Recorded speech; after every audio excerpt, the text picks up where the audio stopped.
Hello everyone. আজকে আমরা একটি খুবই গুরুত্বপূর্ণ বিষয় নিয়ে আলোচনা করব। বাংলাদেশে প্রাইমারি স্কুলে সঙ্গীত শিক্ষক নিয়োগে যে বাধা করেছেন, বিরোধিতা করেছেন রাইট উইং ফান্ডামেন্টালিস্ট যে গ্রুপ আছে, তারা এটার বিরোধিতা করে একটা সমাবেশ করেছেন এবং এর বিরুদ্ধে তারা বিভিন্ন কিছু বলেছেন এবং তারা বলেছেন যে সঙ্গীত শিক্ষক কেন নিয়োগ দিতে হবে, ধর্মীয় শিক্ষকদের তো নিয়োগ দেওয়া হয় না। তো আপনি তো একজন টিচার এবং আপনি বিদেশে পড়িয়েছেন, দেশে পড়িয়েছেন, এই বিষয়ে যদি আপনি একটু বলতেন। সবাইকে শুভেচ্ছা, তোমাকেও শুভেচ্ছা শিলা। আম, এই যে নিউজটা তুমি আজকে মানে আমার সাথে শেয়ার করেছিল, আজকে না 2-3 দিন আগে শেয়ার করেছিলে, জিনিসটা আসলে খুব শকিং। হ্যাঁ, তো আম, মানে আমার হয় কি, এত ব্যস্ততা থাকে মাঝে মধ্যে আর কি, নিউজগুলি দেখতে পারি না। তো হঠাৎ করে যখন একটা নিউজ চোখে আসে, তো তখন এই ধরনের একটা নিউজ আসলে এত শকিং মনে হয় যে আম, মানে এটাও যে সম্ভব কোনো দলের পক্ষে বা মানুষের পক্ষে, এটা আসলে এই যুগে বিশ্বাস করা সম্ভব না। তো মিউজিক, মানে সঙ্গীতের মতো সুন্দর কোনো কিছু তো পৃথিবীতে নাই, তাই না? সঙ্গীত অসম্ভব সুন্দর একটা আর্ট ফর্ম। মানে সঙ্গীত একটা থেরাপিউটিক জিনিস, এটা কিন্তু সবাই জানে যে সঙ্গীত দিয়ে বিভিন্ন ধরনের থেরাপিও দেওয়া হয়। হ্যাঁ, তো মানুষের মানে মাইন্ডকে বুস্ট করে। তুমি দেখবা যে সঙ্গীত এক ধরনের ভালোবাসা, মানে এমন একটা জিনিসকে কেন এরা বিরোধিতা করছে, এটা খুবই দুঃখজনক। তো একটা কথা খুব মিথ্যাচার করেছেন ওনারা, ঠিক আছে?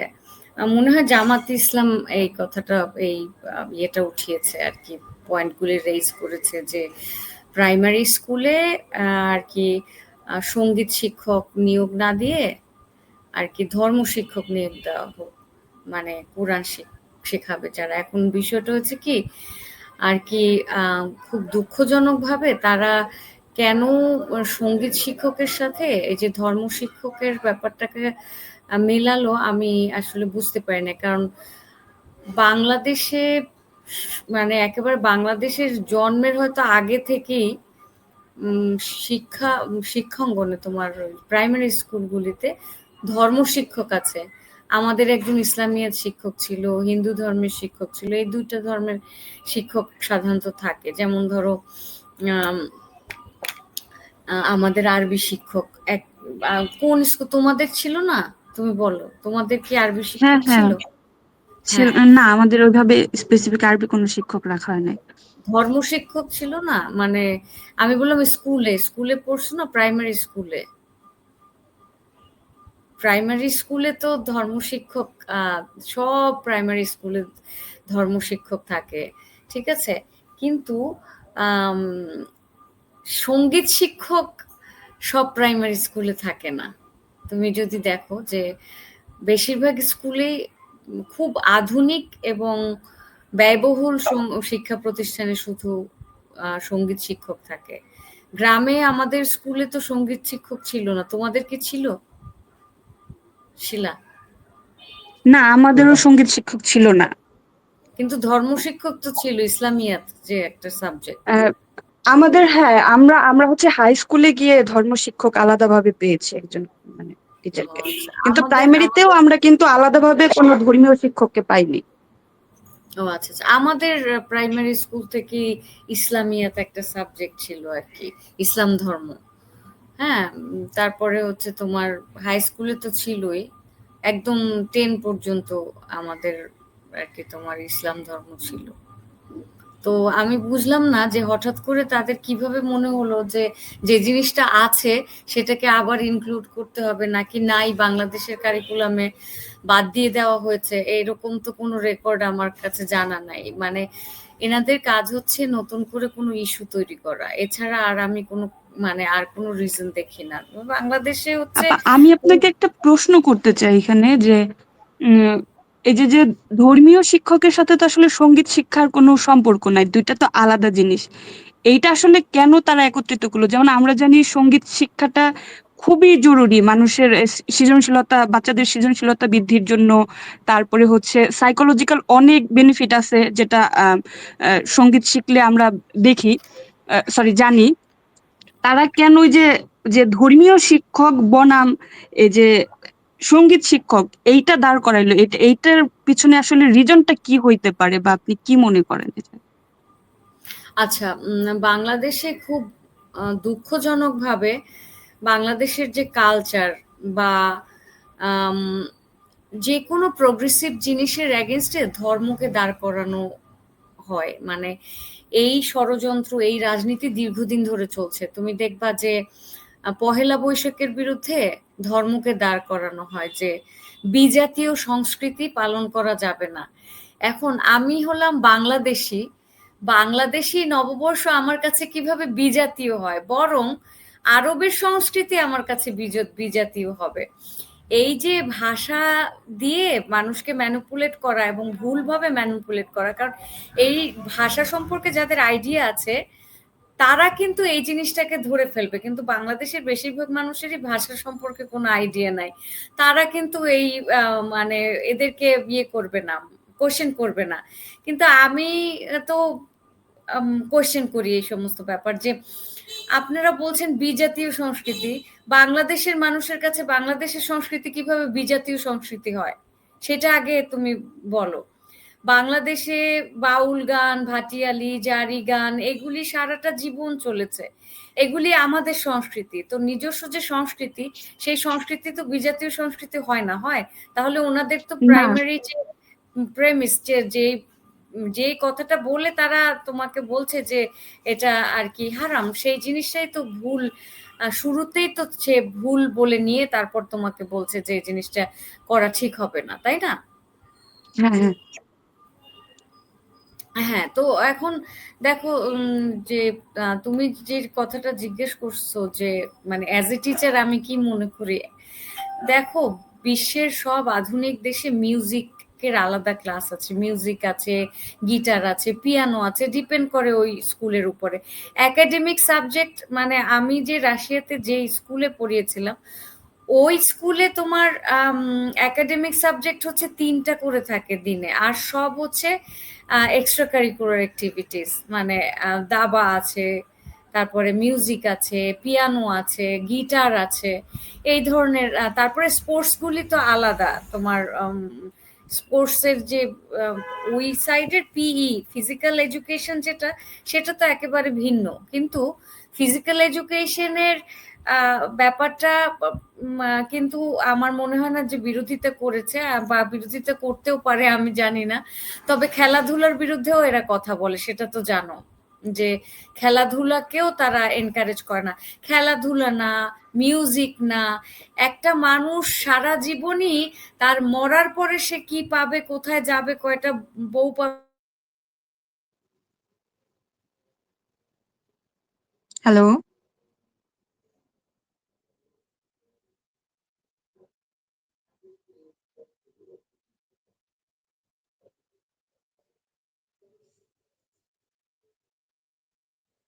হুম।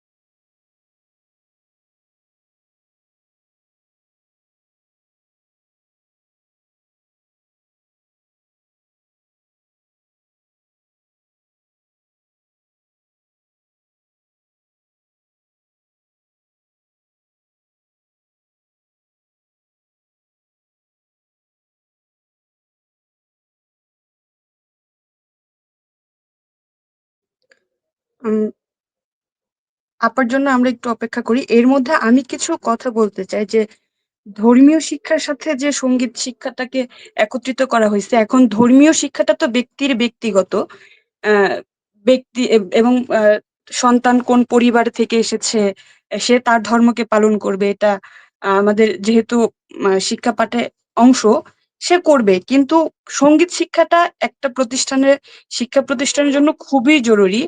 আমরা বিভিন্ন রকমের। হ্যালো। হ্যাঁ, আমার কথা কি শোনা যাচ্ছে? হ্যাঁ, মানে আমি বলছিলাম যে সঙ্গীত শিক্ষাটা খুবই জরুরি। বিশেষ করে আমরা এরকম বিভিন্ন গবেষণাও দেখেছি, হ্যাঁ, যে কেন সঙ্গীত শিক্ষাটা প্রয়োজন বাচ্চার মানসিক বিকাশের জন্য, সৃজনশীলতার জন্য। তো আপনি ছিলেন না, আমি এই কথা বলতেছিলাম। আচ্ছা ঠিক আছে, আপনি যদি একটু কন্টিনিউ করেন। আচ্ছা তুমি শেষ করো, তুমি বলতে পারো, আমার কোন আমি সমস্যা নাই, আমার এখানে একটু প্রবলেম হয়েছে।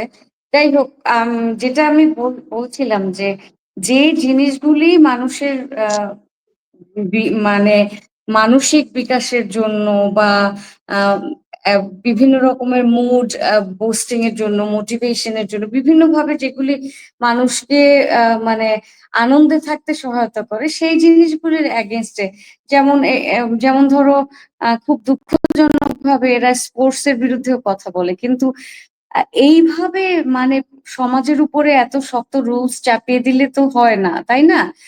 পৃথিবী ইভলভ করে। আম, আস্তে আস্তে আমরা কিন্তু আগাচ্ছি, আমরা আমাদের পিছনে যাওয়ার কোনো অপশন নাই, আমরা পিছনে ফিরে যেতে পারছি না। তো এখন যেটা যেটা তুমি যে কথাগুলি বলছিলা যে দেখো, এগুলি তো রিসার্চ, যারা একটু পড়াশোনা করেছে তারাও তো জানে যে এই স্টুডেন্টরা মিউজিক শেখে ওরা কিন্তু ম্যাথ এবং রিডিং এ অনেক ভালো হয়, মানে ওরা ম্যাথ ভালো পারে, রিডিং ভালো পারে, এগুলি একদম পরীক্ষিত, এগুলি হচ্ছে তোমার গবেষণার রেজাল্ট। তারপরে ওরা মানে হ্যাপিনেস, যেমন মিউজিকের সাথে মুড বুস্টিং এর একটা আহ, মারাত্মক রিলেশন আছে, যে তোমার মুড কে বুস্ট করে, মানে হ্যাপি ফিলিং বা ধরো রোমান্টিকতা, ভালোবাসার অনুভূতি, এই সব কিছুর সাথে কিন্তু মিউজিক ভীষণ ভাবে কানেক্টেড, জড়িত। তো আম, এবং তুমি দেখবা যে বিশ্বের বিভিন্ন বড় বড় হসপিটালে, আমি ইউকে তে দেখেছি যে ক্যান্সার ইউনিট যেখানে হচ্ছে ক্যান্সারের রোগীরা থাকে, ওইখানে মাইল্ড মিউজিক ছাড়া হয়, মিউজিক দিয়ে মিউজিক থেরাপি হিসেবে ব্যবহার করে। তারপর দেখবা যে আম, এরকম অনেক আহ, আহ, ধরো সিরিয়াস টার্মিনাল ইলনেস যদি কারো থাকে, সেখানেও তোমার মিউজিককে হচ্ছে তোমার এক ধরনের থেরাপি হিসেবে কাজ করে, কারণ মিউজিক কি করে, স্ট্রেস এবং অ্যাংজাইটি কমায়। আবার মিউজিক কিন্তু মেলানকলিকও করে দিতে পারে। ধরো তোমার আম, আম, কোনো ভালোবাসার অনুভূতি বা কোনো বিশেষ আহ মেমোরির সাথে যদি কোনো মিউজিক রিলেটেড থাকে, তখন তুমি আবার স্যাডও হয়ে যেতে পারো। মিউজিকটা খুব অদ্ভুত জিনিস, বুঝছো? মানে মিউজিকের সাথে মানুষের একেবারে আত্মার সাথে সম্পর্ক, যে আমাদের যে মানে সোল যদি বলি, যদিও সায়েন্সে সোল বলতে কিছু নাই, কিন্তু আমি এখানে জাস্ট বোঝাতে চাচ্ছি যে তোমার ইনার সেলফ যেটা, সেটাকে বোঝাচ্ছি। তো মানে এই যে মিউজিক শেখানোর যে যে এই জিনিসটা যদি আমরা ডিনাই করি বাচ্চাদের জন্য, এম, মানে স্কুলগুলিতে, তাও বাংলাদেশের দেখো প্রাইমারি স্কুলগুলিতে কয়টাতে মিউজিক টিচার আছে? আমার জানা মতে আমার ছোটবেলায় ছিল না, এখন কজন আছে তাও আমি জানি না। এই কথাটা বলার যুক্তিযুক্ত কোনো রিজনও আমার কাছে নাই। ঠিক আছে, তো এখন মানে এটা ক্রিয়েটিভিটির সাথে জড়িত, এই জিনিসগুলি সব ক্রিয়েটিভ আর্ট এক্সপ্রেশন এক ধরনের। ধরো কি বলবো যে এমন একটা আমি যেটা বলেছিলাম ওই সময় আমি বলা শুরু করেছিলাম, যেটা আমার কেটে গেছে, ইন্টারনেটের সমস্যা দেখা দিচ্ছিল। যাই হোক, আমি যেটা ওই সময় বলছিলাম যে তুমি যদি দেখো যে আহ মানে এই যে গ্রুপটা আছে, এই যে ফান্ডামেন্টালিস্ট যে গ্রুপটা আছে, এরা যে কোন জগতে বসবাস করে আমি ঠিক জানি না, কি অদ্ভুত এবং এদের মানসিকতা। এরা কিন্তু ওয়াজে কনস্ট্যান্টলি হচ্ছে গান গাইতে থাকে, দেখবা আম, সন্ধ্যাবেলায় ওয়াজের স্টেজে বসে বাচ্চারা বা ছেলেরা গান গাচ্ছে, ওয়াজ শুরু আগ পর্যন্ত মানে তারা খালি গলায় গান গেয়েই যাচ্ছে, গেয়েই যাচ্ছে। তো সেটা কিন্তু তারা মিউজিক হিসেবে দেখছে না, সেটা তারা কি হিসেবে দেখছে আমি ঠিক জানি না। এখন খালি গলায় গাইলো না মিউজিক ইনস্ট্রুমেন্টের সাথে গাইলো, তো কি আসে যায়, মিউজিক তো মিউজিক, যে কোনো ভাবে গাইলেই তো সেটা মিউজিক হয়, সেটা তো গানই হয় নাকি? খালি গলায় গাইলে সেটা গান হয় না? বলো হ্যাঁ, সেটা আমাকে। তো অবশ্যই, সেটা হ্যাঁ, তো তো খালি অবশ্যই। গলায় গাইলে সেটা গান হবে না কেন?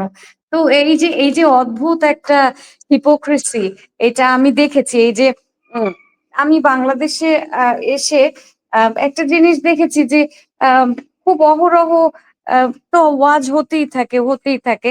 সেখানে দেখবা তুমি কনস্ট্যান্টলি গান বাজাচ্ছে। সেই গান কিন্তু সেটা তাদের জন্য কোনো ব্যাপার না, সেটা ওকে, সেটা নিয়ে তাদের কোনো মাথা ব্যথা নাই। এদিকে উম আমি যেটা বলেছিলাম, মানে বাংলাদেশের সকল কিছুতেই তাদের সমস্যা, স্বাধীনতায় সমস্যা, মানে স্বাধীনতা যুদ্ধ নিয়ে সমস্যা, বাংলাদেশের সকল ধরনের কালচারাল অ্যাক্টিভিটিসে তাদের সমস্যা। আহ, মানে দেখবা তুমি যে পুরান ঢাকায় বিভিন্ন অনুষ্ঠান হয়, সেই অনুষ্ঠানগুলিতেও তারা ফতোয়া দিতেই থাকে এইটা বা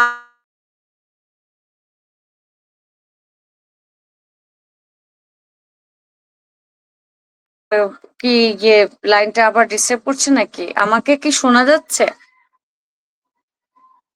এখন শোনা যাচ্ছে, মাঝখানে একটু আচ্ছা আচ্ছা, সমস্যা আমার হয়েছিল, নেটের লাইনটা খুব সমস্যা ছিল। ডিস্টার্ব করছে বুঝছো, নেটে। যাই হোক, তো এইটা মানে এই জিনিসটা উম এই জিনিসটাকে কিভাবে আমি জানি না অ্যাড্রেস করা যাবে, বা কোনোদিন এই দেশটা তার নিজস্ব কালচারে ফিরে যেতে পারবে কিনা এবং ওভারকাম করতে পারবে কিনা আমার ঠিক জানা নাই। তবে তারা যা শুরু করেছে তাতে এই দেশের নিজস্ব বলতে কিছুই থাকছে না। মানে প্রত্যেকটা জিওগ্রাফিক্যাল লোকেশনের, প্রত্যেকটা ভূখণ্ডে নিজস্ব কালচার আছে। তুমি দেখবা আরবের যে কালচার আছে, আরবে কিন্তু আম, সঙ্গীত, মিউজিক খুব মানে দারুণ গান, আরবের গান দেখবা হিন্দি সিনেমাও নকল করে। শুনেছো আচ্ছা, না? আমার একটা কোশ্চেন, হ্যাঁ, যে এটা আমার খুব মানে এখনই এরকম কোশ্চেনটা আসলে এর আগে পরে কখনো আসে না। আপনি যেহেতু বিভিন্ন দেশে ঘুরেছেন, বিভিন্ন জায়গায় গেছেন, এইরকম কি কোনো কালচার পেয়েছেন যে যেখানে আসলে সঙ্গীতকে হারাম করা হয়েছে বা নিষেধ করা হয়েছে, এরকম কোথাও কোনো জায়গায় পাইছেন কিনা আপনি? বা আপনি তো মানে এই বিষয়টাতে যদি একটু বলতেন। আচ্ছা, আমি মানে যে সমস্ত ইউরোপে যে সমস্ত দেশে গেছি, তারপরে এশিয়াতে যে সমস্ত দেশে গেছি, কোথাও আমি আসলে এরকম আহ কিছু এক্সপেরিয়েন্স করি নাই যে মিউজিক কোনো জায়গায় ব্যান করতে চায় বা মিউজিকের বিরুদ্ধে কথা কেউ বলতে পারে বা বলছে, এরকম এই কমিউনিটিটা ছাড়া আর কেউ আছে কিনা আমি আমার জানা মতে আমি এখন পর্যন্ত শুনিনি। হ্যাঁ, কোনো আমরা তো বিভিন্ন কালচারের ইসলামিক কান্ট্রি গুলাতেও তো দেখি যে তাদের যে কালচারাল যে মিউজিক আছে এগুলা করে। ইভেন আমরা আহ, যে পাকিস্তান, আফগানিস্তান, তারপরে হচ্ছে ইরান, হ্যাঁ, এইসব দেশেও তো আমরা মিউজিককে দেখি। কেন আমাদের এই ভূখণ্ডেই কেন মিউজিক নিয়ে এত সমস্যা? শুধু মিউজিক নিয়ে না তো, সবকিছু নিয়েই সমস্যা। কোন জিনিসটা নিয়ে সমস্যা না তুমি আমাকে দেখাও তো। মানে হ্যাঁ, আম, এখানে আম, তোমার সেক্সুয়াল ওরিয়েন্টেশন নিয়ে সমস্যা, তুমি গে নাকি হোমোসেক্সুয়াল নাকি হেটারোসেক্সুয়াল সেটা নিয়ে সমস্যা। তারপরে আহ, একজন মানুষের জেন্ডার আইডেন্টিটি কি হবে সেটাও তাদের বলে দিতে হবে। সোজা কথা, তারা তোমার ফুল বায়োলজিক এবং সাইকোলজিকে কন্ট্রোল করবে, তোমার জীবনের প্রত্যেকটা জিনিস তারা কন্ট্রোল করবে। একটা জিনিস আমি তোমাকে বলি, এখানে খুব দুঃখজনক ভাবে আমার বলতে হয় যে এরা তোমার লাইফের কোনো কিছু তোমার ইচ্ছায় করতে দিবে না, তোমার কোনো এজেন্সি থাকবে না, সব কিছু হবে তাদের ইচ্ছায়। যেমন ধরো, তুমি কিভাবে খাবা, তুমি কিভাবে বসবা, তুমি কিভাবে হাঁটবা, তুমি কি পোশাক পরবা, ঠিক আছে, তোমার শরীরের কতটুকু দেখা যাবে কতটুকু দেখা যাবে না, তারপরে তুমি কি তোমার সোল, তোমার পিসের জন্য, তোমার শান্তির জন্য তুমি কি কোনো আম, মানে মিউজিক, ধরো বাদ্যযন্ত্র বাজাতে চাও, তুমি কোনো খেলাধুলা খেলতে চাও, তুমি গান গাইতে চাও, এগুলিও তাদের, এগুলিও তোমাকে তোমাকে তারা কন্ট্রোল করবে। তুমি বুঝতে পারছো যে আহ তুমি যেটা করবা, ধরো তুমি একটা স্পোর্টস এর সাথে যুক্ত হবা, ধরো তোমার টেনিস খেলতে ভাল লাগে, ফুটবল খেলতে ভাল লাগে, কিন্তু তুমি সেটা করতে পারবা না, কারণ এই জিনিসটা ওরা প্রহিবিট, নিষিদ্ধ, এই জিনিসটা নিষিদ্ধ। তুমি কি খাবা, তুমি কতটুকু, মানে কি কি আইটেম খেতে পারবা, সেই জিনিসটাও তারা যেটা বলে দিবে এবং তারা যেটাকে অ্যাপ্রুভ করবে, তুমি শুধু ওই জিনিসটাই খাইতে পারবা, ওর বাইরে কিছু খাইতেও পারবা না। বুঝতে পারছো তুমি? তোমার খাওয়া হ্যাঁ, দাওয়া, ঘুম, ইভেন তুমি যে মানে তোমার পার্টনারের সাথে কিভাবে তুমি ইন্টিমেসি করবা, সেটাও তারা যেভাবে বলবে সেইভাবে করতে হবে। তুমি বুঝতে পারছো? আমরা বলতে পারি যে আমাদের দৈনন্দিন জীবনে আমরা ঘুমানো থেকে শুরু করে ঘুম থেকে ওঠা এবং পরবর্তী সময় যে ঘুমাতে যাব, প্রায় সবকিছুই নিয়ন্ত্রণ করে তারা। হ্যাঁ, সবকিছু, মানে তোমার ফুল বায়োলজি, তোমার সম্পূর্ণ জীবন ব্যবস্থা, সম্পূর্ণ লাইফের সমস্ত ডিসিশন তারা নিবে। মানে তোমার কোনো ফ্রি উইল থাকবেই না, বলে না যে ফ্রি উইল, হ্যাঁ, যে তোমার কি হ্যাঁ, কোনো আসলে ফ্রি উইল আছে কিনা, না, তোমার কোনো ফ্রি উইল না, নাই তো, তোমার সবকিছু ডিটারমাইন্ড, তারা ডিটারমাইন্ড করে রাখছে, তারা তোমার সবকিছুকে তারা তারা বলে দিবে। যেমন ধরো একটা যে জেন্ডার নিয়ে একটুখানি বলি, ধরো জেন্ডার এক্সপ্রেশন, একটা মানুষ ট্রান্সজেন্ডার হতে পারবে কিনা সেই জিনিসটা নিয়ে কি, ওই যে সরোয়ার, তারপরে আরেকজন আছে হচ্ছে আসিফ, ওই যে কি যেন বলে, ওনার পুরো নামটা কি, আসিফ স্যার আর সরোয়ার স্যার, এই দুজন, আসিফ মাহতাব উৎস। মাহতা বুঝছো, হ্যাঁ, এরা কিন্তু এরা কিন্তু আহ তোমার জেন্ডার এক্সপ্রেশন কি হবে, তুমি কি ট্রান্সজেন্ডার আদৌ হইতে পারবা নাকি তুমি হিজড়া হবা, তারা তো জানে না এগুলি, তারা একেবারে গুণক্ষরেও এগুলি কোনো কিচ্ছু জানে না, বলে এটা নিয়ে তারা খুব পড়াশোনা করছে, কিন্তু তারা ইভেন আপা হিজড়া মনে কিন্তু করে যে, হচ্ছে হচ্ছে হচ্ছে একটু বাই বলি, বার্থ। হুম। যে সঙ্গীত শিক্ষক নিয়োগের পাশাপাশি কিন্তু ট্রান্সদেরকেও নিয়োগ দেওয়ার কথা বলা হয়েছিল, এইটা নিয়েও কিন্তু তারা সোচ্চার হয়েছে যে, মানে ট্রান্স বলতে তারা বলতেছে যে কোনো সমকামীকে এই প্রাইমারি স্কুলে নিয়োগ দেওয়া যাবে না। তারা বুঝতে ট্রান্স পারছেন? বলতে সমকামী বোঝায়, মানে তারা মনে করে কি সেক্সুয়াল ওরিয়েন্টেশন আর জেন্ডার এই দুইটা এক, বুঝছো? মানে একটা মানুষ কাকে পার্টনার করবে, কার সাথে থাকবে, কার সাথে ঘুমাবে, এই জিনিসটার সাথে তার যে শরীর, তার যে জেন্ডারের এক্সপ্রেশন, সেই জিনিসটাকে মানে আমি একজন নারী, হ্যাঁ, এটা হচ্ছে আমার জেন্ডার এক্সপ্রেশন, তাই না? এখন এই আমি কাকে ভালোবাসবো বা কার সাথে থাকবো, এইটা তো আলাদা আলাদা না, এই দুটো জিনিস কি এক? না, এটা তো তাহলে আলাদা। তাইলে মানে তারা যখন ট্রান্স বলে তখন তারা আবার সমকামী, সমকামী এই দুটো একসাথে ব্যবহার করে, এটা ব্যবহার করার পিছনেও তাদের একটা যুক্তি আছে। তারা মনে করে কি একটা ছেলে যখন ট্রান্স হয় তখন সে যখন আরেকটা ছেলেকে পছন্দ করে, কারণ সে একটা ছেলে, সে তো ট্রান্স হিসেবে মেনে নিচ্ছে না, তখন আসলে সে একজন সমকামী। তো এইভাবে একটা ইকুয়েশন তারা দাঁড় করায়, খুবই ভয়ঙ্কর আর কি।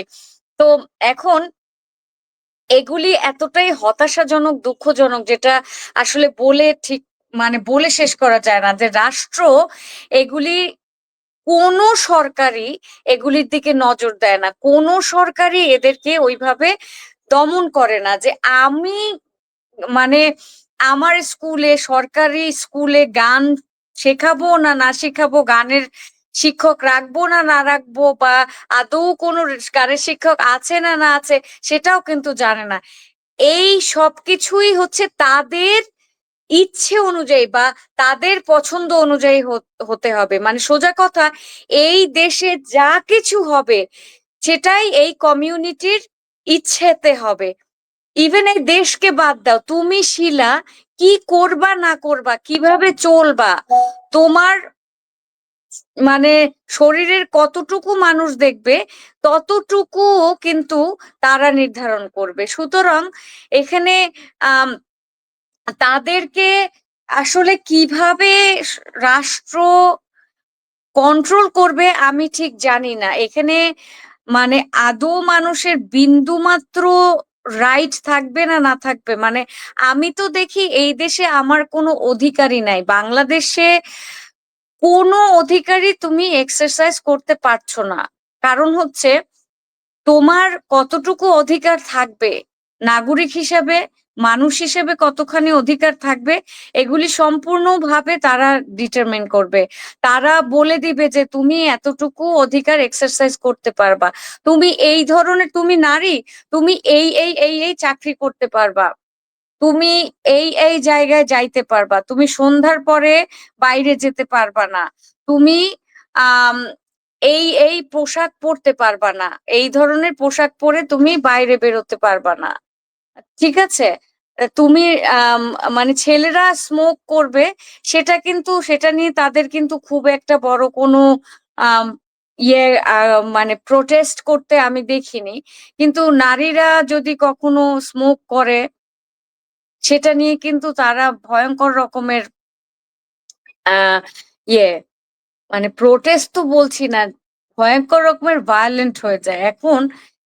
এগুলি এগুলি এই ভয়ঙ্কর দিকে যে এই দেশটা যাচ্ছে, এইটা নিয়ে কিন্তু তেমন কোনো কথা বলা হয় না, কিছু মানুষ বলে, এবং এটা বোঝেও না যে একটা পুরা দেশের প্রত্যেকটা মানুষকে তারা কন্ট্রোল করতে চাচ্ছে। এখন তারা যে কন্ট্রোল করছে, এই জিনিসটা এই জিনিসটা মানুষ অ্যাভয়েড করছে। যেমন আম, যারা কথা বলতে পারে, যাদের ভয়েস আছে, যারা বিভিন্ন মানে প্ল্যাটফর্মে কথা বলে, বা যাদের অ্যাক্সেস আছে, যাদের কথা মানুষ শোনে, এরা সবাই হচ্ছে এক একজন পিনাকি, সলিমুল্লাহ খান ঘরানার বুদ্ধিজীবী, আসিফ নজরুল, এরা হচ্ছে পপুলিস্ট, ঠিক আছে?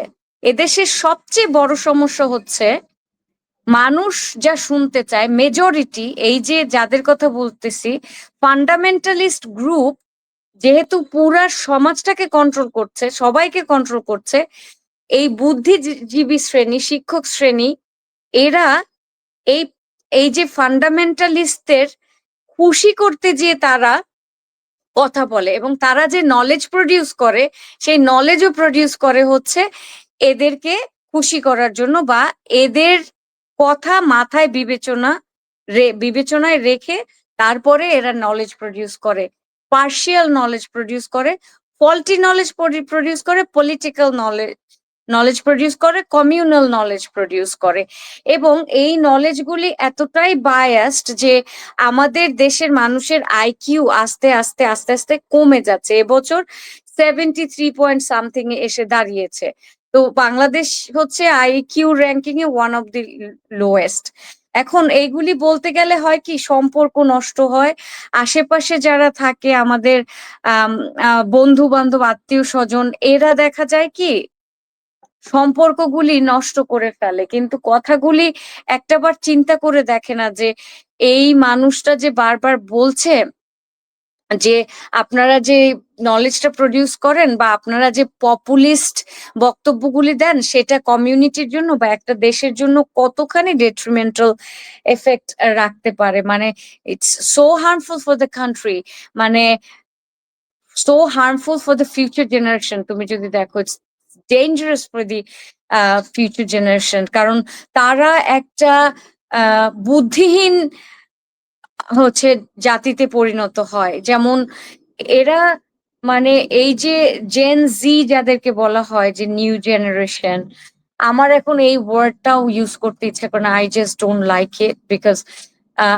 এই ওয়ার্ডটার সাথে অনেক ভায়োলেন্স জড়িত হয়ে গেছে, এটার নেগেটিভিটি আমার ব্রেইনে আসে, তো যার জন্য বলছি ইয়াং যে জেনারেশন, তারা মব কালচার তৈরি করেছে। এই যে মব ফর্ম করতে হলে কতখানি ভায়োলেন্ট মেন্টালিটি হতে হয়, তাদেরকে কতখানি ব্রেইন ওয়াশ করতে হয়, তো ব্রেইন ওয়াশড একটা জেনারেশন তৈরি হয়েছে। আমি দেখেছি যে ভীষণ জ্ঞানী, যেমন ধরো একজনের এক্সাম্পল তো তো আমি সবসময় দেই যে সলিমুল্লাহ খান। এই ধরনের মানুষগুলি খুব ফল্টি নলেজ প্রডিউস করে। আমি ফল্টি বলবো না, এটা হচ্ছে পপুলিস্ট নলেজ, যেটা কি না তাদেরকে অনেক পপুলার করে, তাদের ভিউ বাড়ে, তাদের লাইকস বাড়ে, তারা অনেক ক্যারিয়ার গেইন করে, তারা অর্থ উপার্জন করে। মানে ক্যারিয়ারটা তোমার যত উপরে যাবে, যত গেইন হবে, তুমি তত বেশি তো অর্থ উপার্জন করতে পারছো। তোমার you have access to monetary financial power. তো মানে সেটার সাথে তুমি পাওয়ার গেইন করছো, সেটার সাথে তোমার সোশ্যাল ভিজিবিলিটি বাড়ছে, মিডিয়া ভিজিবিলিটি বাড়ছে, তোমাকে মানুষ বেশি চিনছে, তোমার মানে দেখা যাচ্ছে যে তোমার পপুলারিটি অনেক ইনক্রিজ হচ্ছে, যেখানে যাবে তোমাকে সবাই চিনবে।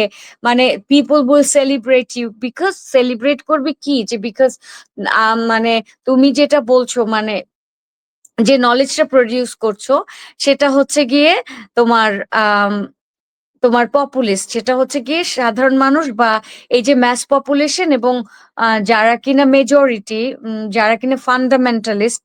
এখন বাংলাদেশে ম্যাস ইসলামাইজেশন যেহেতু হয়েছে, এখন অধিকাংশ মানুষই এখানে ফান্ডামেন্টালিস্ট। এই যে ফান্ডামেন্টালিস্ট পপুলেশনের যে মন খুশি করার জন্য বক্তব্য দেয়া, যে এরা যেটা পছন্দ করবে সেটা আমি বলবো, সেই জিনিসটা যে একটা লেস ক্রিটিক্যাল থিঙ্কিং এবিলিটির একটা নেশন প্রডিউস করছে, সেই জিনিসটা কিন্তু একেবারেই এরা ভুলে যায়। মানে বললাম না, শর্ট টার্ম গেম, অথবা হ্যাঁ শর্ট টার্ম না, তো এটা তো long term economic gain, long term political or professional game fulfil করার জন্য এরা করছে। তুমি পিনাকির কথা ধরো, পিনাকি যে মিউজিক নিয়ে একটা স্টেটাস দিয়েছে, মনে হয় 2 দিন আগে স্টেটাস দিয়েছে, এই যে সেম যে তোমার যেটা কিনা ফান্ডামেন্টালিস্ট গ্রুপ যেটা দিয়েছে, সেই সেম জিনিসই তারা হচ্ছে, সেই সেম জিনিসটাকে তারা আবার মানে পিনাকি আবার রিরাইট করেছে এবং তাদের পক্ষে। এখন তোমার কি মনে হয় পিনাকি কিন্তু একজন ডক্টর, সে মিউজিকের থেরাপিউটিক সাইড জানে, এবং আমার থেকে I think he knows better than me, আমার যেটা মনে হয় এই বিষয়গুলো, স্পেশালি মেডিকেল রিলেটেড ব্যাপার, সাইকোলজি, কারণ ওনাদের সাইকোলজি পড়তে হয়, সাইকিয়াট্রি, এইসব ওনাদের তো, ওই যে যে একজন মেডিকেল ডক্টর হয় তার তো সবকিছুর বেসিক কোর্স আগে করে নিতে হয়। তো আমার থেকে হয়তো এই কোর্সগুলি উনি বেশি করেছে। তো উনি কি জানে না যে এটাতে স্ট্রেস রিলিফ হয়, এইটার যে সাইকোলজিক্যাল যে এফেক্ট গুলি, মানুষের মুড যেটা, সেটাকে বুস্ট করে, মোটিভেশন দেয়, তারপরে অ্যাংজাইটি ইয়ে করে, ইমপ্রুভ করে, কগনিটিভ ফাংশনটাকে ইমপ্রুভ করে। এই যে কগনিটিভ ফাংশনকে কিভাবে ইমপ্রুভ করে মিউজিক, সেটা কিন্তু তোমার এই ডক্টররা খুব ভালো জানে, এবং তারা এটাও ভালো জানে যে মানে গান শুনলে সেটা হচ্ছে ইমোশনকে খুব ভালো করে তুমি রেগুলেট করতে পারবা। হ্যাঁ, তো এই যে ব্যাপারগুলি, তারপরে ধরো আর যারা ডাক্তার, যেমন আমি বলেছিলাম তোমার ক্যান্সার যে পেশেন্ট গুলি, তাদের যে আম, ওই যে ওনাদের যে ওয়ার্ড গুলি আছে, সেখানে তোমার মিউজিক ইয়ে করে, মিউজিক প্লে করে কেন?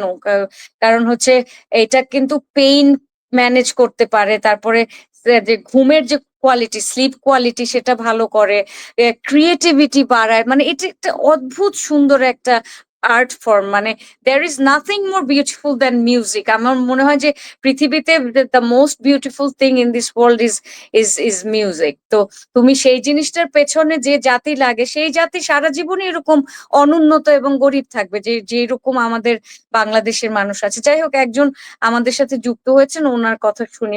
মামুন সাহেব যুক্ত হয়েছেন, আপনি আচ্ছা, শিলা মনে হয় মিউটে আছে। মামুন সাহেব, আপনি আশা করি ভালো আছেন, আপনি বলতে পারেন। হ্যাঁ আপু, আপনার কথাগুলো শুনলাম আর মনে মনে নিজের অভিজ্ঞতা থেকে কথা বলবার চেষ্টা করতেছি। আপনার কথাগুলো হচ্ছে সর্বজনীন, সারা পৃথিবীতে যে একটা মতে একটা রাষ্ট্রে পরিণত হতো, তবে আপনার কথাগুলো সর্বজনীন ছিল। কিন্তু আমরা একটা বাংলাদেশে বসবাস করি, আমাদের একটা ভূ রাজনীতি আছে, আহ আমাদের একটা লিমিটেশন আছে। আমরা সেই সীমাবদ্ধ জায়গা থেকে আমাদের কৃষ্টি কালচার সংস্কৃতির কথা বলতে চাই। আমি আমার অবস্থান থেকেই তো ভালো মনে হচ্ছে। আপনি আমাকে যে উপদেশগুলো দিলেন, এই উপদেশগুলো কি সবাই মেনে নেবে? বাংলাদেশে ধরেন 18 কোটি মানুষ আছে। 18 কোটি মানুষের মধ্যে আপনার মানসিকতার মানুষের সঙ্গে কতটুকু যায়? পার্সেন্টেজ একটু হিসেব করেন তো। এজন্য হিসেব করতে হবে। আমরা কিভাবে ভালো থাকতে পারি? প্রতিটি মানুষ তার প্রতিটি অবস্থান থেকে কথা বলবে। আমি যদি আমার অবস্থান থেকে কথা বলতে মানে 18 কোটি ভালোবাসি, বাংলাদেশের যে মানুষ আছে সেই ভূ রাজনীতিতে সঙ্গীত নাই বাংলাদেশে, আমাদের কালচারে সঙ্গীত নাই। সেটা বলতেছি না। আমি সেটা বলতেছি না। আমরা তো যারা সঙ্গীত নিয়ে মনে আলোচনা করছি যে সঙ্গীত যারা কেন। মনে করবে যারা মনে করবে সঙ্গীত পরিবেশন করবে সারা রাত গিয়ে থাকুক, সমস্যা কোথায়? কিন্তু না আমরা না যারা না, মনে করি সেখানে তো সারা রাতের কথা বলা হচ্ছে না, খুবই লজিক্যাল কথা বলতে হবে। এখানে বলা হচ্ছে যে স্কুলগুলিতে সঙ্গীত শিক্ষক থাকতে পারবে না, এখানে ধর্ম শিক্ষক থাকবে। কিন্তু ধর্ম শিক্ষক তো আমাদের ছোটবেলা থেকে ছিল। আপনার স্কুলে ছিল না ধর্ম শিক্ষক? আপনার মনে নাই? আমাদের ইসলামিয়াত স্যার ছিল না? হুজুর আপু স্যার সেটাই স্যার বলতেছি ছিল না? আপু সেটাই বলতেছি। মনে করেন যে আমি হ্যাঁ, পছন্দ করি না সঙ্গীতকে, আপনি খুবই বেশি পছন্দ করেন। এটা তো মানুষের ধারণ ক্ষমতা হতে হবে। আমার কাছে সঙ্গীত মোটেই পছন্দ না। আমি আমার ছেলেকে মাদ্রাসায় পড়াচ্ছি, মাদ্রাসা থেকে যখন একটু ট্যালেন্ট হবে আবার ক্যাডেটে পড়াবো, আবার সর্বোচ্চ শিক্ষা পেতে সে লেখাপড়া করবে। এটাই আমাদের ঐতিহ্য, এটাই আমাদের শিক্ষা। না আমাদের না, এখানে এটা আমাদের সঙ্গীতের দরকার কি? ঐতিহ্য। আপনাকে কে বললো এটা এটা আমাদের ঐতিহ্য? আমার এটা জন্য আপনাকে কে আমার বললো? ঐতিহ্য। আপনি হ্যাঁ, সর্বোচ্চ ঐতিহ্য কেন এই এই ছড়িয়ে দিচ্ছেন? ঐতিহ্যটাকে আপনি ধারণ করেছেন। এটা তো আরবের ঐতিহ্য, এটা তো বাংলাদেশের ঐতিহ্য না। এটাই আপনি আমাদের সেটাকে ঐতিহ্য। ধারণ করেছেন না আরবের ঐতিহ্য আপনার। আপনি কিভাবে আপা বলবেন? আপা আপু, আমি আমি মামুন আপনি ভাই যদি একটু স্টপ আপনার করতে হবে। সন্তানকে আপনার সন্তানকে যদি আপনি মাদ্রাসায় পড়ান, মাদ্রাসা শিক্ষা সেটা তো আরব থেকে এসছে নাকি? সেটা তো আপনি ধারণ করেছেন নাকি? আপনি আগে থেকেই মানে আরবি শিক্ষা বাংলাদেশে ছিল? আচ্ছা আপু আপা আপনাকে আমি প্রশ্ন এখানে করতেছি, একটু অ্যাড করি, আপনি কোন মামুন ভাই সংস্কৃতি একটু। বিশ্বাস করেন? উত্তর দেন, মামুন উত্তর ভাই দিয়ে তারপর প্রশ্ন করেন। আমি আমি আরেকটু মামুন ভাইকে এখানে সংযোগ করে দেই যে আহ, উনি হয়তো ওনার বাচ্চাকে মাদ্রাসায় পড়ায়, কিন্তু আরব দেশে মানে সৌদিতে কিন্তু আলাদা করে মিউজিক টিচারকে এখন নিয়োগ দেওয়া হয়। এই বিষয়টা সম্ভবত মামুন ভাই জানেন না। সৌদি আপু, হ্যাঁ বলেন। ছেলে আপু, সৌদি আমার পরিবেশ নয়। আমার জায়গায় আমার অবস্থানে আমার পরিবেশেই বেটার। আমি যখন মনে করবো যে না আমার না না, ছেলেকে আমি এই ধরনের মাদ্রাসা কথা পড়াচ্ছি, বলবেন না, এই ধরনের কথা বলবেন না, কথা গুছিয়ে বলেন। সৌদি আপনার আপনি কি আমার পরিবেশ না, কিন্তু সৌদি থেকে আপনি ধর্ম এনেছেন, কিন্তু সৌদিতে যা সেটা আপনি করবেন না। আপনি বাংলাদেশের কালচার সেটাও আপনার না, কিন্তু আপনার আবার সৌদির কালচার আপনার কালচার। আপনার আপনার দেশে যেটা আছে সেটাও আপনার কালচার না। মানে আপনার কি জানেন যে আপনি কি? আপনার আইডেন্টিটি কি? হু আপু হু আর এভাবে ইউ? আপনি এভাবে কেন প্রশ্ন করতেছেন? আপনি যদি মনে করেন যে আপনার সঙ্গীত নিয়ে আপনাকে বেশ ভালো মানায়, আপনি সঙ্গীত নিয়ে থাকেন। আমরা যদি মনে করি যে আমরা না আমাদের না না, অবস্থান আমি থেকে, তো পুরো সঙ্গীত নিয়ে থাকার কথা বলছি না। আমরা খুব শর্ট একটা প্রেমিস নিয়ে কথা বলছি। সেটা হচ্ছে যে স্কুলে মিউজিক টিচার বা মিউজিক ক্লাস একটা 45 মিনিটের একটা মিউজিক ক্লাস থাকে না, বা 1 ঘন্টার, সেই ক্লাসটা থাকলে সেটা সুবিধা অসুবিধা কি সেটা বলছি। আপনি বিশাল বক্তব্য দিলে হবে না। যেই টপিকে বলছি অতটুকু শর্ট টপিকটাতে কথা বলতে না হবে না, আমি আপনার। সেটাই তো বলতেছি আপু, আমি সেটাই বলতেছি। আপনার ইচ্ছে হচ্ছে আপনি মিউজিক ওই ইয়েতে স্কুলে পড়ান, সমস্যা নাই। আমাদের সমস্যা, আমাদের কথা হচ্ছে আমাদেরও একটা স্বাধীন মতামত আছে। সেটা হচ্ছে আমরা আপনার মিউজিক মত আপনি আমার উপরে চাপিয়ে দিবেন? কেন আপনার উপর চাপিয়ে দেব? আপনি No, আপনার আমরা সঙ্গীত তো নিয়ে ওইটাই থাকেন। কথা বলছি, ওইটাই কথা বলছি যে ওনারা ওনারা যে চাপিয়ে দিচ্ছে যে বাংলাদেশের প্রাইমারি স্কুলে বা স্কুলগুলিতে সঙ্গীত শিক্ষক থাকতে পারবে না। এটা তো আপনি আপনি তো আরেকজনকে আপনার মত চাপিয়ে দিচ্ছেন। এটা তো জবরদস্তি কেন? আপনি আপনার জব কাজ করেন, আমি আমার কাজ জবরদস্তি করি। নয়, জবরদস্তি নয় আপা, এখানে জবরদস্তি হচ্ছে না। আপনি আপনার তাহলে মতবাদ কি? ব্যক্ত করছেন, আমি এখানে আমার মতবাদ ব্যক্ত করতেছি। আপনি না, বলছেন যে আপনি সঙ্গীত মতবাদ ব্যক্ত করছেন না তো। মতবাদ আমরা এইখানে চাপিয়ে আমি দিচ্ছি আর না। আপনি ব্যক্ত আমরা করছি। কেমন করে চাপিয়ে চাপিয়ে দেবো? আর দেওয়া হচ্ছে। চাপিয়ে দিলে সেটা গ্রহণীয় হবে? সেটা কি গ্রহণ হবে না? বাংলাদেশের একটা নিজস্ব প্রচলিত আইন আছে। এই আইনের মধ্যে আপনি কথা বললে হবে? বাংলাদেশে একটা নিজস্ব সরকার আছে, ব্যবস্থাপনা আছে। তারা যেটা মনে করবে সেটা বলবে। কিন্তু গণতন্ত্রের কনসেপ্ট থেকে তো আমরা বলতে পারি যে এটা আমি আমি চাচ্ছি না, এটা আমার অধিকার। আমি যেমন মনে করেন যে আমি সঙ্গীত চাচ্ছি না, এটা আমার অধিকার। আপনি বলতে পারেন আমি হ্যাঁ, সঙ্গীত চাই, কিন্তু এটা আপনি আপনার অধিকার। চাচ্ছেন না সেটা আপনি আপনি এটা আপনার বলবেন অধিকার। আপনি চান না। আমি একটা কথা বলি, আমি একজন শিক্ষক মানুষ। আমি 2006 থেকে শিক্ষকতা করি, ঠিক আছে? আমি আপনাকে বলি, আপনি আপনি চাচ্ছেন না, আপনি সেটা আপনার নিজস্ব জীবনে অ্যাপ্লাই করবেন, আপনার সন্তানদের উপরে। আপনি কেন বলবেন আমার স্কুলে বা স্কুলগুলিতে সঙ্গীত শিক্ষক রাখা যাবে না? সেই এইটা যখন বলছেন তখন তো জিনিসটাকে আপনি আপনার নিজের লাইফে রাখছেন না, আপনি তো অন্যের উপরে চাপিয়ে দিচ্ছেন। আপনি কি এই কনসেপ্ট বুঝতে পারছেন?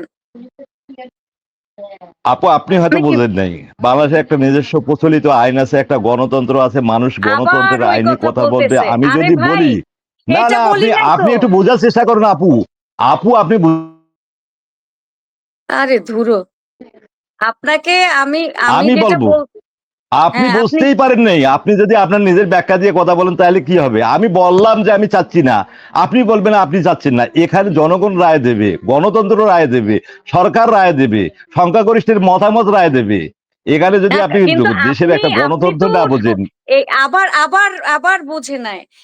আপনি যদি মিউজিক পছন্দ না করেন সেটা তো আপনি নিজের জীবনে অ্যাপ্লাই করবেন। আপনি নিজে মিউজিক শিখবেন না, আপনার বাচ্চাদেরকে যাইতে দিবেন না। আমার স্কুলে বা অন্য স্কুলে কি করা হবে সেটা তো আপনি ওই জায়গায় হুকুমত চালাইতেছেন নাকি?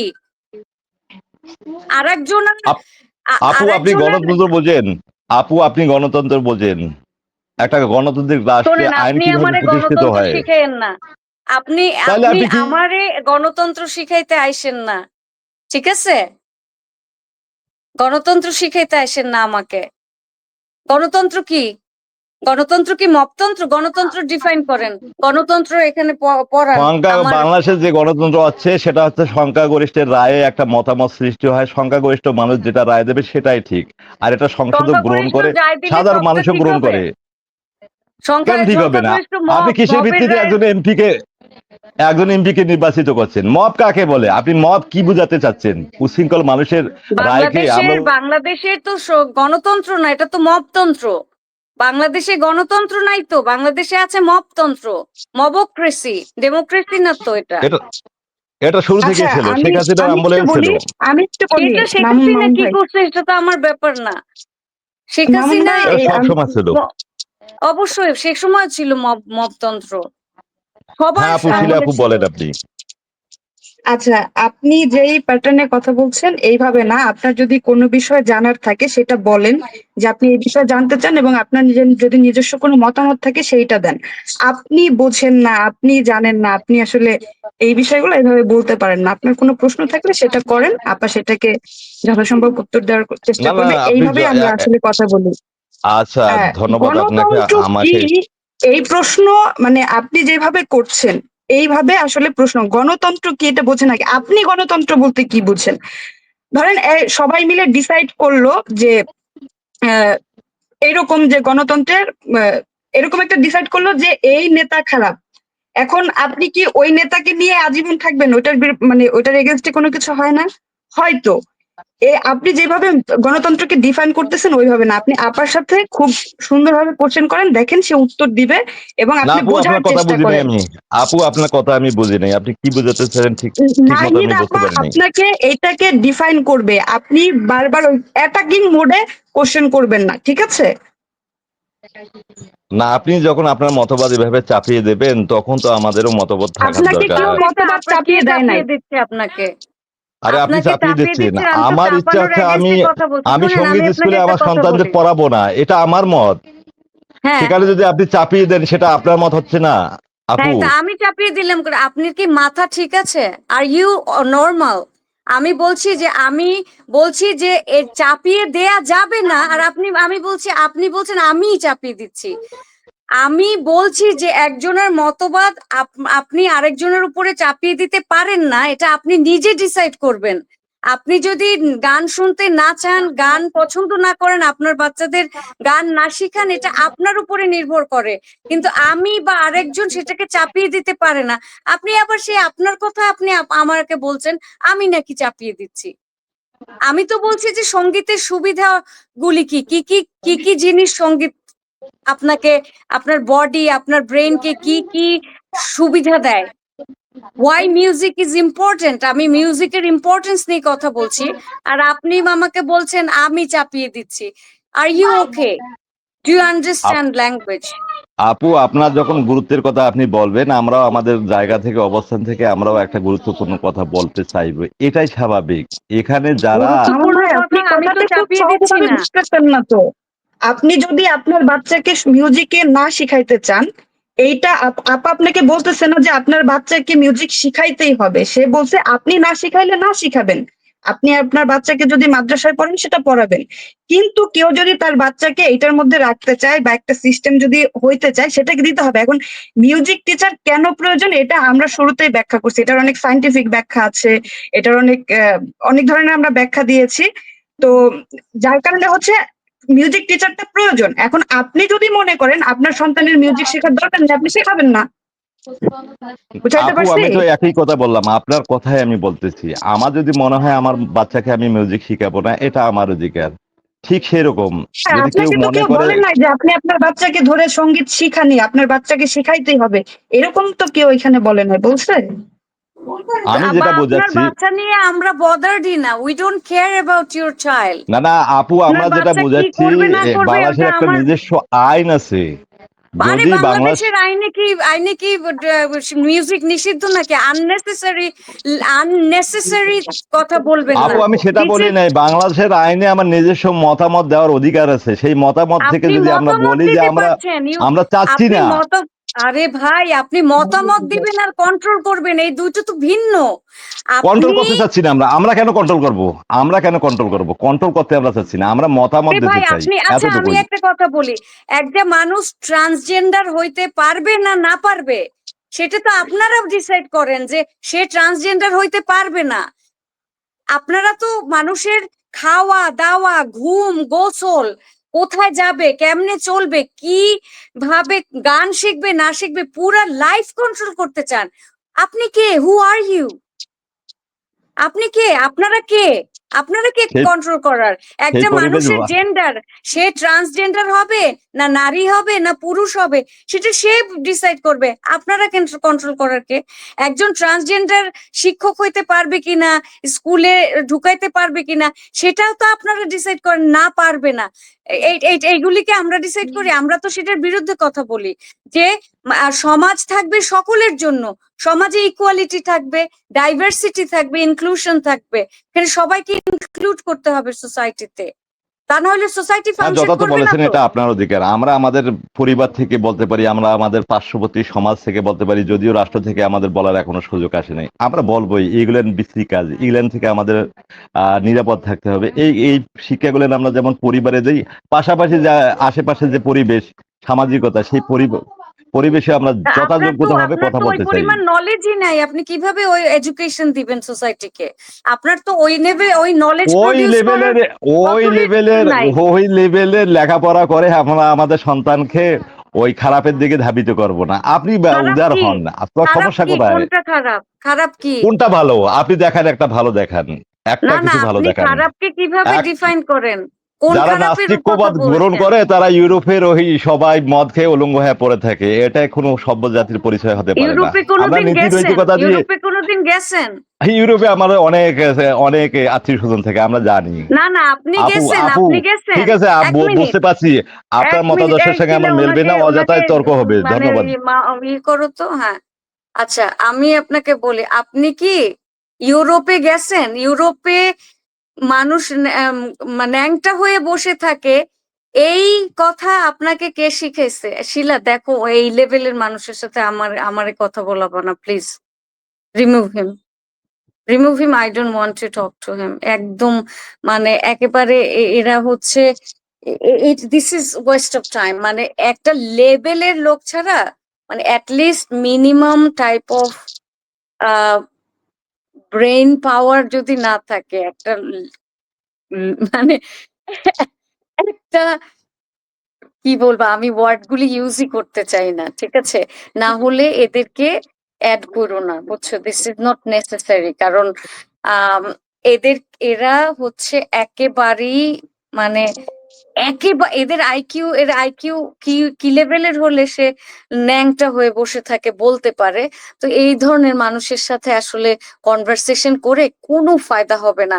এইটা হচ্ছে এন্টায়ার বাংলাদেশের পপুলেশন, সে কিন্তু বাংলাদেশের হ্যাঁ, ম্যাচ এইটাই হচ্ছে পপুলেশনকে আমাদের দেখতেছে না। বাংলাদেশের চিত্র, এবং এইটাই সব। মানে আপনি যদি বাংলাদেশের চিত্রকে দেখতে চান, আপামর জনতাকে দেখতে চান, তাহলে ওনাকে দেখলে এনাফ। এনাফ। এবং ওইটাই বলতেছিলাম, এবং বাংলাদেশে যারা বুদ্ধিজীবী, যারা নলেজ প্রডিউস করে, যারা শিক্ষক, যারা নলেজ প্রডিউস করে, যারা ফিউচার জেনারেশন প্রডিউস করে, এরা হচ্ছে এদেরকে খুশি করে কথা বলে, এদেরকে দেখবা যে আম, এদের সাথে খুব এমন ভাষা ব্যবহার করবে যেটাতে এরা প্রশ্রয় পাবে, এদেরকে প্রশ্রয় দিয়ে, এবং যার কারণে এরা এত এত বেড়েছে। ঠিক আছে, এদের আন্ডারস্ট্যান্ডিং লেভেল এত লো। ঠিক আছে, এদের সাথে আনফর্চুনেটলি এদের সাথে কথা বলে লাভ নাই। আমরা আমাদের কথাগুলি বলবো যদি কোনো ব্যক্তি সেটাকে বুঝে, বা কোনোভাবে সেটাকে, ধরো একজন খুব ধরো যার একটা ব্যাকওয়ার্ড আর কি ধারণা আছে, ধরো তার কোনো জায়গায় একটু চিন্তার গরমিল আছে, কিন্তু সে অনেক কিছু বোঝে, ওই ব্যক্তির সাথেও তুমি কথা বলতে পারবা। ধরো সে খুবই রিজিড মেন্টালিটির, কিন্তু অ্যাটলিস্ট নেয়ার ক্ষমতা আছে, সেই ব্যক্তির সাথে কিন্তু এই লেভেলের লোকজনের সাথে একেবারে দিস ইজ অ্যাবসার্ড। আমি ওই যে আরেকদিন আরেকজন যুক্ত হয়েছিল না, ওই যে মাইক ওলার সামনে, এদেরকে নিও না, ইটস নট নেসেসারি। আমরা দরকার হয় 15-20 মিনিট কথা বলবো, that's enough. I just don't want হ্যাঁ, ইট। আমি একেবারেই চাই না, কারণ দেখছো পুরো সময়টা আমার টাইম ওয়েস্ট হয়েছে, তোমারও টাইম ওয়েস্ট হয়েছে, ঠিক বুঝছো? আছে আপা, তাহলে আমরা আজকে লাইভটা এখানেই শেষ করে দেই। আমরা নেক্সট আবার কোনো ইস্যু নিয়ে কথা বলবো। ভালো থাকবেন। ঠিক আছে, শুভরাত্রি। থ্যাঙ্কস। সবাই ভালো থাকবেন, শুভরাত্রি।